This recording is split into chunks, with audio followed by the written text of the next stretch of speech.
Hello, good evening dear students and friends. Gyanoday classes में आपका स्वागत है। हम पिछली क्लास में पहला अध्याय पढ़ चुके थे। अब हम नेक्स्ट अध्याय देखते हैं, जिसका नाम है दूसरा अध्याय, पुष्पी पादपों में लैंगिक जनन। हमने पिछले अध्याय में अलैंगिक जनन के बारे में पढ़ा था, उसकी विशेषताएं पढ़ी थी। इस अध्याय में हमको लैंगिक जनन पढ़ना है, और वो भी केवल पुष्पी पादपों में। पुष्पी पादप होते क्या है देखते हैं हम। पुष्पी पादप, हमने 11th क्लास में पादप जगत को 5 प्रभाग में विभक्त किया था, जिसमें से पहला शैवाल, ब्रायोफाइटा, टेरिडोफाइटा, जिम्नोस्पर्म और एंजियोस्पर्म। एंजियोस्पर्म को पुष्पी पादप भी कहते हैं, क्योंकि ये पुष्प धारण करते हैं लैंगिक जनन के दौरान, और पुष्प जननांग होते हैं पादप के। तो हम एक पुष्प की संरचना को देखते हैं। हम देखते हैं कि एंजियोस्पर्म में जो प्रारूपिक पुष्प होता है, इसमें 4 चक्र पाए जाते हैं, जिनमें से 2 बाहरी चक्र होते हैं, सहायक चक्र होते हैं, और 2 भीतरी चक्र जनन चक्र होते हैं। हमको ये भी याद होना चाहिए कि पुष्प धारण करने की अवस्था को क्या कहते हैं, जो हमने पिछली वीडियो में देखा था, पिछली क्लास में देखा था। पुष्प धारण करने की अवस्था को लैंगिक जनन या जनन प्रावस्था कहा जाता है। लेकिन इससे पहले की जो प्रावस्था है, जिसमें जड़, तना, पत्ती परिपक्व और विकसित होते हैं, इसको कायिक प्रावस्था कहा जाता है पादपों के अंदर। तो कायिक प्रावस्था के पश्चात लैंगिक प्रावस्था आती है, और जिसके दौरान पुष्पी पादपों में पुष्प बनते हैं। पुष्प होते क्या है? पुष्प एक रूपांतरित प्ररोह होता है, और इस रूपांतरित प्ररोह में जननांग होते हैं, इसलिए पुष्प को जनन अंग भी कहा जाता है। एक पुष्प की संरचना में देखते हैं, तो पुष्प एक डंठल नुमा संरचना के द्वारा पादप में जिस शाखा से जुड़ा हुआ रहता है, इस डंठल नुमा संरचना को पुष्पवृंत कहते हैं। पुष्पवृंत ऊपर की ओर ऊपर की ओर फूल जाता है, और एक चौड़ी संरचना का निर्माण करता है, जिसे पुष्पासन कहते हैं। और इसी पुष्पासन के ऊपर 4 पुष्पी पर्णें पाई जाती है, या 4 पुष्पी चक्र पाए जाते हैं, जिनमें से सबसे बाहरी 2 चक्रों को सहायक चक्र कहते हैं। और ये सहायक चक्र होते क्या है? सहायक चक्र होते हैं बाह्य दल पुंज और दल पुंज, अर्थात एक पुष्प के सभी बाह्य दल को सम्मिलित रूप से बाह्य दल पुंज कहते हैं, और सभी दल को सम्मिलित रूप से दल पुंज कहते हैं। बाह्य दल पुंज को इंग्लिश में कैलिक्स और दल पुंज को इंग्लिश में कोरोला कहते हैं। इनकी एक भाग को बाह्य दल की एक इकाई अर्थात एक संरचना को बाह्य दल कहते हैं। बाह्य दल को सीपल कहा जाता है, और दल की एक इकाई को पीटल कहते हैं। और इन दोनों संरचनाओं को, दोनों भागों को सहायक चक्र कहते हैं। सहायक चक्र का कार्य होता है जनन में सहायता करना। जैसे बाह्य दल का कार्य होता है पुष्प की सुरक्षा करना होता है कलिका अवस्था में। दल रंगीन होते हैं, बड़े होते हैं, आकर्षक होते हैं, और मकरंद ग्रंथियों युक्त होते हैं, जिनके द्वारा कीट आकर्षित होते हैं। जिन पुष्पों में कीट परागण होता है, परागण को हम आगे पढ़ेंगे, जिन पुष्पों में कीट परागण होता है, उन पुष्पों में ये रंगीन, सुगंधित और बड़े आकर्षक होते हैं। जिस पुष्प का रंग पुष्पों का रंग दल के ऊपर निर्भर करता है। दल जिस रंग के होते हैं, हम पुष्प को उसे रंग का नाम दे देते हैं। जैसे गेंदे का पुष्प पीले रंग का होता है, गुलाब का गुलाबी रंग का, धतूरे का पुष्प सफेद कलर का होता है। तो ये दल का रंग होता है, और ये दल के कार्य होते हैं परागण में सहायता करना। इसके भीतर जो 2 चक्र होते हैं पुष्प के अंदर, पुष्पासन के ऊपर दोनों चक्र जनन अंग होते हैं, जिनमें से एक नर जननांग होता है और दूसरा मादा जननांग होता है। तीसरा नंबर का जो चक्र होता है, इसको हम कहते हैं पुंकेसर या पुमंग। जनन चक्र 2 होते हैं, जिसमें से पुमंग सभी पुंकेसरों को सम्मिलित रूप से, अर्थात एक पुष्प में जितने भी नर जननांग होते हैं, उनको सम्मिलित रूप से पुमंग कहते हैं। और उनमें से एक को पुंकेसर कहा जाता है। पुमंग की इकाई क्या कहलाती है? पुंकेसर। यह मुख्य नरजन्नांग होते हैं और पुंकेसर की संरचना देखते हैं, इसको आगे पढ़ेंगे। पुंकेसर नरजन्नांग होते हैं और पुंकेसर में परागकोश पाया जाएगा और परागकोश के अंदर नर युग्मक परागकण अर्थात लघु बीजाणुओं का निर्माण होता है। पुष्प का सबसे भीतरी चक्र मादा जन्नांग कहलाता है या जायांग कहलाता है।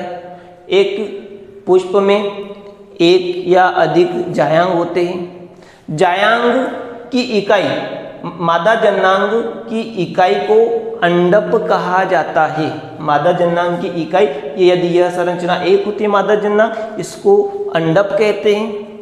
लेकिन बहुत सारे होते हैं तो इसको जायांग या स्त्री केसर कहते हैं। इसका दूसरा नाम जायांग को स्त्री केसर भी कहा जाता है। अंडप जायांग की इकाई होती है और अंडप के 3 भाग होते हैं। जैसे नर जन्नांग में 2 भाग होते हैं, पुंकेसर के 2 भाग होते हैं, परागकोश और पुतंतु। पुंकेसर के 2 भाग होते हैं, परागकोश और पुतंतु। उसी प्रकार मादा जन्नांग अंडप के 3 भाग होते हैं, वर्तिकाग्र, वर्तिका और अंडाशय, जिसमें से मुख्य भाग सबसे आधार में फ्लास्क के आकार की संरचना होती है। अंडाशय जो होता है यह मुख्य भाग होता है, क्योंकि अंडाशय के अंदर मादा युग्मकोद्भिद बीजांड उपस्थित होता है। मादा युग्मकोद्भिद बीजांड पाया जाता है और बीजांड के अंदर ही दोहरा निषेचन संपन्न होता है, जो पुष्पी पादपों का अर्थात एंजियोस्पर्म पादपों का एक अद्वितीय लक्षण है। पादप जगत में दोहरा निषेचन एंजियोस्पर्म पादपों के अतिरिक्त अन्य नहीं पाया जाता है। और दोहरे निषेचन कहाँ पर संपन्न होगा? बीजांड के अंदर। इस प्रकार हम देखते हैं पुष्पी पादपों में एक पुष्प जनन अंग होता है। अब हम देखते हैं कि जन्नांग के आधार पर पुष्प 2 प्रकार के होते हैं। जनन अंग नर जनन अंग है या मादा जनन अंग है या दोनों में से एक हुए। यदि किसी पुष्प में नर जननांग और मादा जननांग दोनों पाए जाते हैं तो ऐसे पुष्प को द्विलिंगी पुष्प कहते हैं। द्विलिंगी पुष्प ऐसे पुष्प जिनमें नर जननांग और मादा जननांग दोनों पाए जाते हैं, ऐसे पुष्प को द्विलिंगी पुष्प कहा जाता है। जैसे धतूरा, सोयाबीन, है ना, बहुत सारे पुष्प, गुड़हल, ये द्विलिंगी पुष्प होते हैं।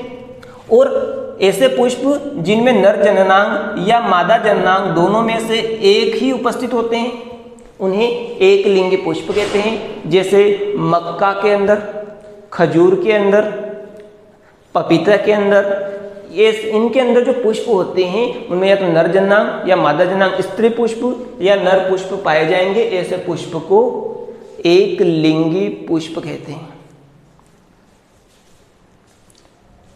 इसके बाद हम देखते हैं ये एक प्रारूपिक पुष्प की संरचना है।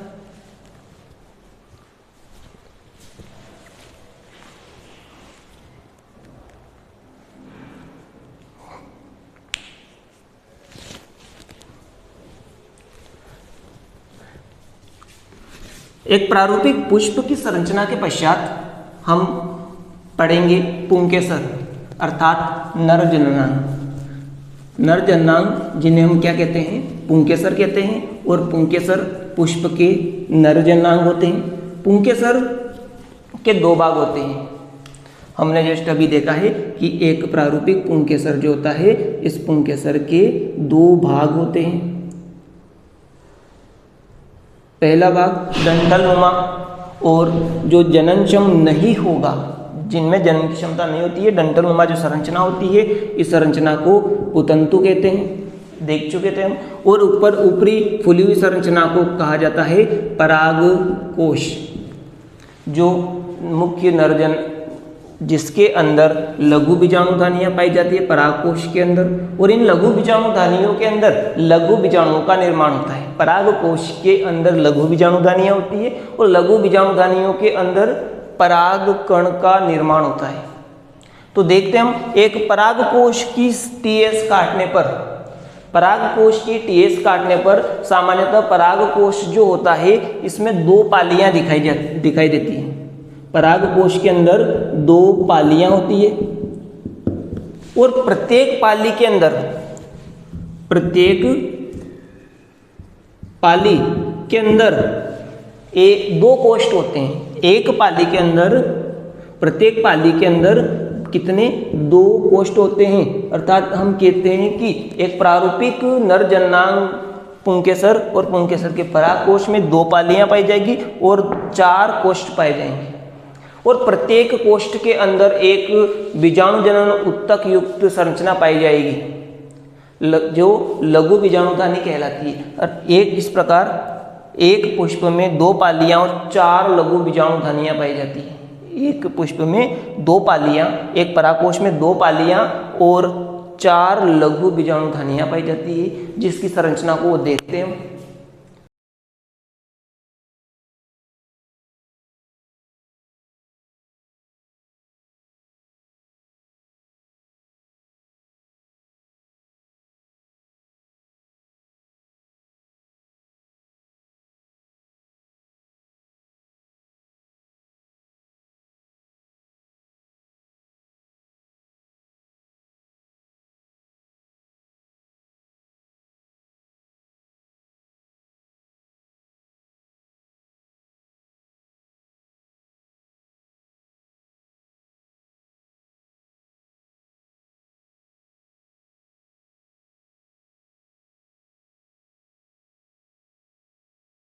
अभी हमने एक पुष्प की संरचना पढ़ी है जिसमें से हमने देखा था कि नर जननांग जो होते हैं पुंकेसर होते हैं। एक प्रारूपिक पुंकेसर के 2 भाग होते हैं जिसमें से पहला जो डंठलनुमा संरचना होती है इसको पुतंतु कहा जाता है। पुतंतु के शीर्ष पर एक फूली हुई संरचना होती है। इस फूली हुई संरचना को परागकोश कहते हैं और यह परागकोश जननक्षम होता है। परागकोश के अंदर लघु बीजाणुधानियां होती है और इन लघु बीजाणुधानियों के अंदर नर युग्मक लघु बीजाणु अथवा परागकण का निर्माण होता है। इस संरचना को हम देखते हैं। यदि एक परागकोश की टीएस इसकी सेक्शन को काटें तो परागकोश की सामान्यतः बाहर से देखने पर परागकोश में 2 पालियां दिखाई दे रही है। एक एंजियोस्पर्म पादप के प्रारूपिक परागकोश में 2 पालियां होती है और प्रत्येक पाली के अंदर 2 कोष्ठ होते हैं। प्रत्येक पाली के अंदर 2 कोष्ठ होते हैं और प्रत्येक कोष्ठ में एक लघु बीजाणुधानी पाई जाती है।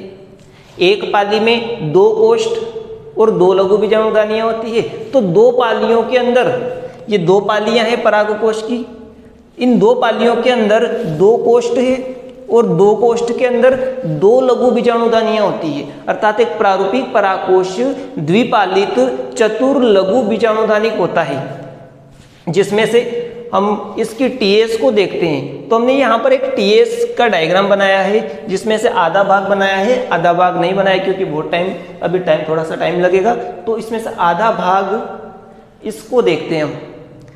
2 पाली में से एक पाली की बात करते हैं। अर्थात परागकोश की जो 2 पालियां होती है इसमें से एक पाली या परागकोश की संरचना को देखते हैं। तो परागकोश की संरचना में 2 भाग पाए जाते हैं, परागकोश की भित्तियां और उसके अंदर लघु बीजाणुधानी।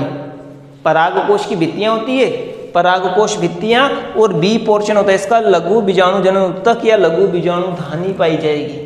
तो हम इसको एक एक करके देखते हैं। परागकोश की 4 भित्तियां होती है जो हमने यहाँ पर लिख रखी है मैंने। परागकोश की 4 भित्तियां जिसमें से सबसे बाहरी भित्ति या सबसे बाहरी परत एकल स्तर यानी इसका एकल कोशिकी स्तर होता है और सबसे बाहरी परत जो होती है इसको एपिडर्मिस कहते हैं या इसको हिंदी में बाह्य त्वचा कहते हैं, बाह्य त्वचा। और यह बाह्य त्वचा परागकोश की सुरक्षा करती है। बाह्य त्वचा के भीतर अंतस्त्वचा पाई जाएगी, ये इसको क्या कहते हैं, अंतःत्वचा या एंडोथीसियम। अंतःत्वचा का क्या कार्य होता है, ये अंतःत्वचा होती है। अंतःत्वचा की संरचना देखते हैं, एंडोथीसियम की संरचना देखते हैं तो इसके ऊपर सेल्यूलोज का जमाव हो जाने के कारण, किसका, सेल्यूलोज। और सेल्यूलोज किस प्रकार का, अल्फा सेल्यूलोज।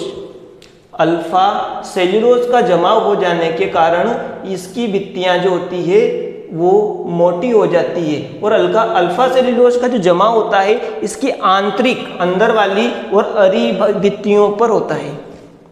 ये सेल्यूलोज का जमाव क्यों होता है, ये मोटी क्यों होती है, क्योंकि सेल्यूलोज के जमाव होने से एंडोथीसियम नमी को अवशोषित करती है और जब नमी अवशोषित करेगी तो ये फूलेगी और स्फुटन में सहायक होगी, परागकोश की स्फुटन में सहायक होती है। अर्थात हम कह सकते हैं कि इसका जो दूसरा परत है, दूसरी परत होती है भित्ति की, दूसरी भित्ति जो होती है परागकोश की एंडोथीसियम, ये परागकोश की सुरक्षा भी करती है और परागकोश के स्फुटन में भी सहायक होती है।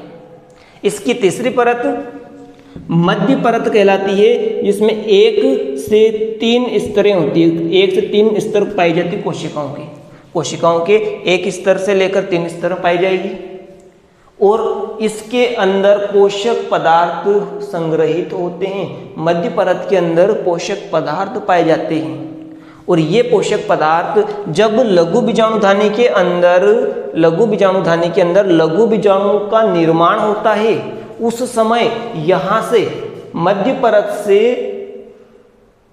पोषक पदार्थों को लघु बीजाणुधानी तक पहुंचा दिया जाता है। अर्थात यह पोषक स्तर होता है, इसमें पोषक पदार्थों का संग्रहण किया जाता है मध्य परत के अंदर। मध्य परत त्रिस्तरीय परत होती है, विशेष ध्यान रखें, मध्य परत त्रिस्तरीय परत होती है। इसके भीतर जो सबसे भीतरी स्तर होता है, चौथा स्तर या चौथी परत होती है, जिसको टेपिटम कहते हैं। इस टेपिटम का हिंदी में नाम है पोषुत्तक, अर्थात पोषण देने वाला उत्तक, पोषण देने वाली परत। कहाँ से, मध्य परत से पोषक पदार्थों को ग्रहण करके लघु बीजाणुओं को स्थानांतरित करने का काम टेपिटम करता है। टेपिटम की जो परत होती है, इसकी परत की जो कोशिकाएं होगी, इनमें सघन कोशिका द्रव्य पाया जाएगा, यानी कोशिका द्रव्य इसमें बहुत ज़्यादा गाढ़ा, बहुत ज़्यादा कोशिका द्रव्य पाया जाएगा। और इसके अतिरिक्त टेपिटम की कोशिकाओं की एक और मुख्य विशेषता होती है कि इसमें एंडोमाइटोसिस होती है। एंडोमाइटोसिस अर्थात ऐसा समसूत्री विभाजन जिसमें केंद्रक विभाजन होता है, केवल कोशिका द्रव्य विभाजन नहीं होता है, तो इसको कहा जाता है एंडोमाइटोसिस। एंडोमाइटोसिस के दौरान केवल केंद्रक विभाजन होगा, तो इस टेपिटम स्तर की कोशिकाओं के अंदर 2 या अधिक केंद्रक पाए जाते हैं। और टेपिटम का कार्य क्या होता है, लघु बीजाणुधानी की सुरक्षा करना। इसके अतिरिक्त ये इस मध्य परत से पोषक पदार्थों को ले लेगा और धीरे धीरे करके जो परागकण वृद्धि कर रहे हैं, लघु बीजाणुधानी में बन रहे हैं, निर्मित हो रहे हैं, जिनका निर्माण हो रहा है, उनको पोषण प्रदान करने का कार्य टेपिटम का होता है। टेपिटम इसके अतिरिक्त और अन्य कार्य करते हैं, इसको हम आगे देखेंगे कार्यों में। बीजाणु इसके भीतर पराग भित्तियों के भीतर एक उत्तक पाया जाता है। प्रारंभ में असंगठित कोशिकाओं का एक उत्तक पाया जाता है जो बीजाणु जनन उत्तक कहलाता है। इस बीजाणु जनन उत्तक की कोशिकाएं द्विगुणित होती है। ये कोशिकाएं समसूत्री विभाजन करेगी और लघु बीजाणु मात्र कोशिकाएं बनाएगी, और लघु बीजाणु मात्र कोशिकाएं अर्धसूत्री विभाजन के द्वारा अर्धसूत्री विभाजन के द्वारा लघु बीजाणुओं का निर्माण करती है। अर्थात एक प्रारूपिक परागकोश में दो भाग पाए जाते हैं, परागकोश की भित्तियां और बीजाणु जनन उत्तक। इस डायग्राम को अच्छी तरीके से बना लें।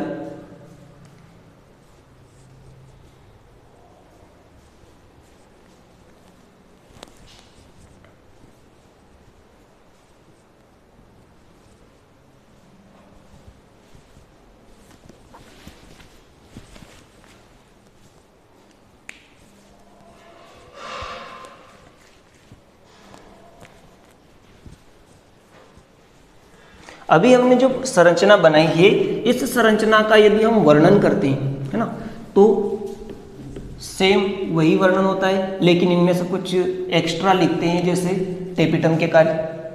या देखते एपिडर्मिस। एपिडर्मिस के बारे में देखते हैं तो यह बाह्यतम सुरक्षात्मक एकल परतीय एकल स्तरीय परत है। एंडोथीसियम की बात करें, एंडोथीसियम एपिडर्मिस के नीचे पाई जाएगी और इस पर अल्फा सेल्यूलोज के जमाव या निक्षेपण के कारण आर्द्रताग्राही हो जाती है। इसका कार्य क्या होगा? कार्य होता है स्फुटन में सहायता करना। किसका काम होता है? एंडोथीसियम का काम होता है। मध्य परत की बात करते हैं तो मध्य परत देखते हैं। मध्य परत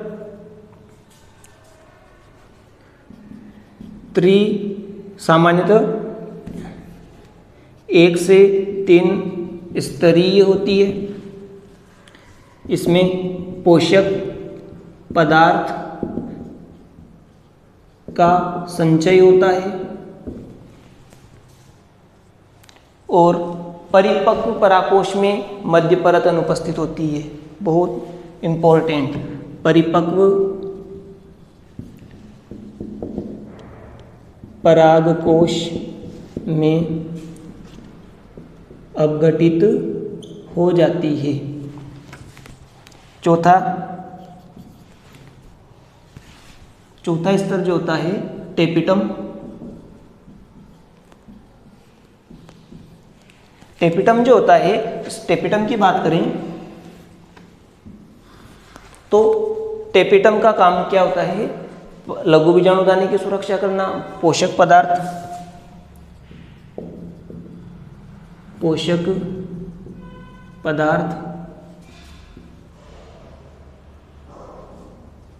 प्रदान करना टेपिटम का काम होता है। परागकण के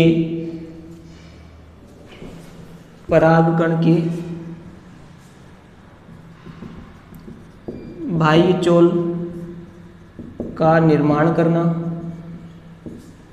परागकण के बाह्य चोल का निर्माण करना होता है। इसके अतिरिक्त टेपिटम के द्वारा पोलन कीट का निर्माण किया जाता है। अन्य कार्य किए जाते हैं टेपिटम के द्वारा। तो यह एक प्रारूपिक लघु बीजाणुधानी है। अब देखते हम लघु बीजाणु जनन क्या होता है। यह लिखें इसको कुछ। इसके बाद हम देखते हैं लघु बीजाणु जनन। एक परागकोश की संरचना पड़ी और परागकोश के अंदर बीजाणु जनन ऊतक पाया जाता है। प्रारंभ में जब परागकोश का विकास होता है तब बीजाणु जनन ऊतक पाया जाएगा और बीजाणु जनन ऊतक द्विगुणित कोशिकाओं से निर्मित होता है। तो हम बात करते हैं लघु बीजाणुधानी। लघु बीजाणुधानी के अंदर पाए जाएंगे लघु बीजाणुधानी और इसके अंदर पाए जाएंगे बीजाणु जनन ऊतक या बीजाणु जनन कोशिकाएं। बीजाणु जनन कोशिकाएं, इसकी प्रकृति होती है द्विगुणित होती है और ये बीजाणु जनन कोशिकाएं समसूत्री विभाजन प्रदर्शित करेगी। कौन सा विभाजन होगा? समसूत्री विभाजन होगा। और समसूत्री विभाजन होने के पश्चात जो कोशिकाएं बनेगी उन कोशिकाओं को कहेंगे लघु बीजाणु मात्र कोशिका। लघु बीजाणु मात्र कोशिका, लघु बीजाणु मात्र कोशिका कहते हैं। और लघु बीजाणु मात्र कोशिका के अंदर फिर अर्धसूत्री विभाजन होता है। इसमें विभाजन होगा अर्धसूत्री विभाजन और अर्धसूत्री विभाजन होने के पश्चात इसमें एक लघु बीजाणु मात्र कोशिका से लघु बीजाणु के द्वारा 4 लघु बीजाणु का निर्माण होता है। और ये 4 लघु बीजाणु जो होते हैं ये कैसे होते हैं? अगुणित होते हैं। ये होंगे द्विगुणित। 4 लघु बीजाणु होते हैं और इन्हीं लघु बीजाणुओं को परागकण कहते हैं। इन्हीं लघु बीजाणुओं को क्या कहा जाता है? परागकण। और ये क्या होते हैं? नर युग्मक। अर्थात हम देखते हैं लघु बीजाणु जनन, टॉपिक है अपना लघु बीजाणु जनन। ये जो प्रोसेस है लघु बीजाणु जनन, लघु बीजाणु जनन किसे कहते हैं? लघु बीजाणु धानी में लघु बीजाणु मात्र कोशिका के द्वारा लघु बीजाणु के निर्माण की प्रक्रिया को लघु बीजाणु जनन कहते हैं। और यह प्रक्रिया संपन्न होती है लघु बीजाणु धानी के अंदर। तो परिभाषा लिखते हैं, लघु बीजाणु धानी में लघु बीजाणु मात्र कोशिका के द्वारा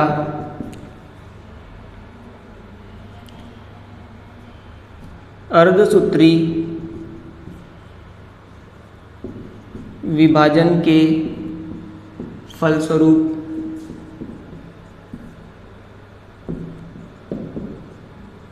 लघु बीजाणु और ये क्या होते हैं? परागकण के निर्माण की प्रक्रिया को लघु बीजाणु जनन कहते हैं। अर्थात लघु बीजाणु धानी में लघु बीजाणु मात्र कोशिका के द्वारा लघु बीजाणुओं के निर्माण की प्रक्रिया को लघु बीजाणु जनन कहते हैं। आ गया इतना समझ में? लघु बीजाणु जनन। और एक लघु बीजाणु मात्र कोशिका के द्वारा 4 लघु बीजाणुओं का निर्माण होगा। तो इस प्रकार इसका विकास, जब लघु बीजाणु धानी का विकास होता है बीजाणु जनन तक, पहले समसूत्री विभाजन के कई सारे सैकड़ों हजारों लघु बीजाणु मात्र कोशिकाएं बनाएंगे और ये लघु बीजाणु मात्र कोशिकाएं फिर अर्धसूत्री विभाजन प्रदर्शित करेगी। तो एक कोशिका के द्वारा 4 लघु बीजाणुओं का निर्माण होगा। इस प्रकार एक लघु बीजाणु दानी के अंदर सैकड़ों हजारों लघु बीजाणुओं का निर्माण होता है और इन लघु बीजाणुओं को परागकण कहते हैं, जो एक नर युग्मक होता है। अर्थात हमने नर युग्मक जनन या परागकण के निर्माण की प्रक्रिया को या लघु बीजाणु जनन की प्रक्रिया को देखा है। अब हम देखते हैं कि लघु बीजाणु की संरचना क्या होती है, या जो भी लघु बीजाणु जो होते हैं इनकी संरचना, इनका आकार के बारे में, परागण की प्रक्रिया को हम अगले वीडियो में देखते हैं। आज के लिए इतना ही। धन्यवाद।